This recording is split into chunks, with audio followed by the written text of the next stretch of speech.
Un fournisseur vient de me livrer. Sur le tableau de bord, puis sur le pavé « Réception », cliquez sur le bouton « Nouveau ». On renseigne l'entreprise expéditrice ou le contact. Le numéro de BL, le transport et le chauffeur. Si cette entreprise a des commandes en cours, la liste s'affiche en dessous. On peut choisir le type de référence réceptionnée et sa quantité. On peut préciser des palettes tracées et non tracées. On met la quantité 1. Dès réception, Foxeez nous envoie vers un second onglet, Contrôle réception.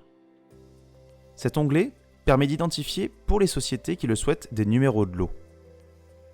On ajoute un numéro de lot, vu que nous avons fait une seule réception, je marque la référence du numéro de lot. Est-ce que je veux le stocker à un endroit particulier qui est différent de ma zone par défaut? Est-ce que je veux mettre des commentaires? Est-ce que c'est un produit qui se périme? Du coup, on indique sa date de péremption. On peut aussi rajouter de la quantité sur ce numéro de lot, car si nous avons plusieurs numéros de lot, vous pouvez partager les quantités par numéro de lot.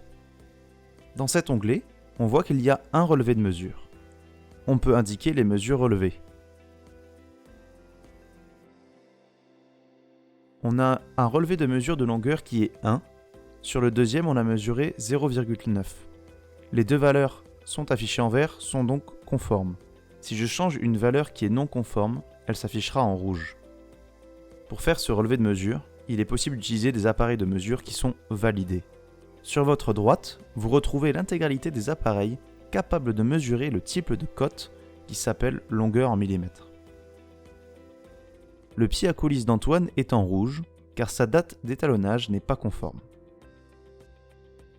On sélectionne notre appareil de mesure, puis on enregistre notre contrôle de réception. Voilà comment faire un contrôle réception dans Foxeez.